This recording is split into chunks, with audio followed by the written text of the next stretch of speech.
Last year, we brought you the story of a mother grieving the loss of her 17-year-old son.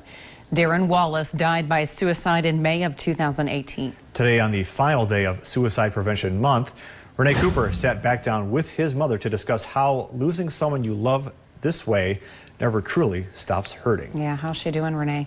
Morning, Nicholas. That's really a difficult question to answer. It depends from day to day. Darren's mom, Shannon, tells me it's about continuing to live her life with her 9 kids, including Darren, but keeping his memory alive in conversation and family gatherings for the rest of her days.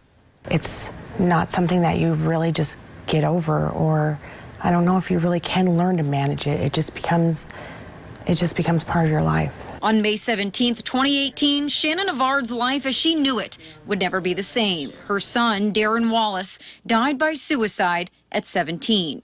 It's a story we hear far too often. A child gone too soon. Some days I still cry. Other days, I get through the day, and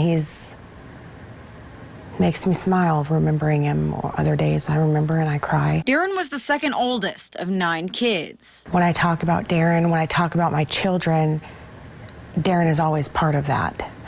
And even though he's not here anymore, he will always be part of that. By all accounts, he was a regular kid. He loved the outdoors and playing sports. He was a football player for Mandan High School. Although there is no one to blame for what happened to Darren leading up to his death, Shannon told me last year it could have been avoided and Darren's life saved. But she's finding ways to move forward. There's nothing left to do.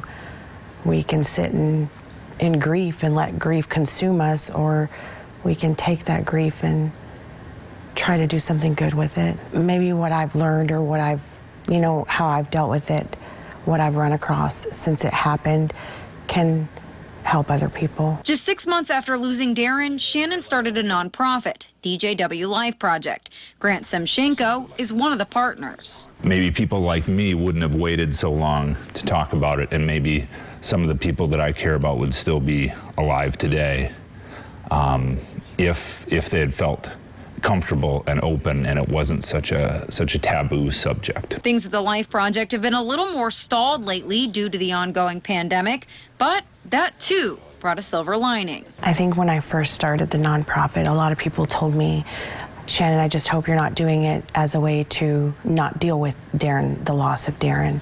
Looking back now, maybe that was a part of me not dealing with it. So since coronavirus and we've kind of taken a break, I've had more time to deal with it.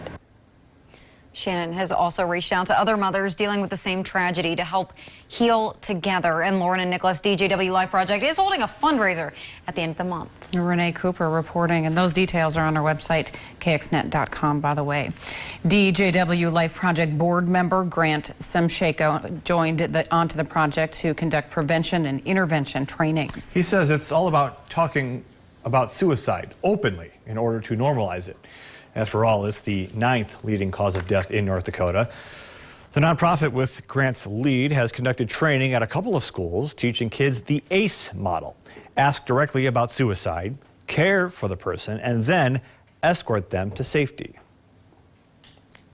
What surprised me with people as young as 8th graders, when you ask who has known someone that has died by suicide, I would say approximately 80% say that they've known somebody. So even at that age, they have experience with it. He also offers assist training for first responders, teachers, and anyone else who is likely to deal directly with suicide on the job. For more information about both ACE and assist trainings, you can visit kxnet.com. Last month marked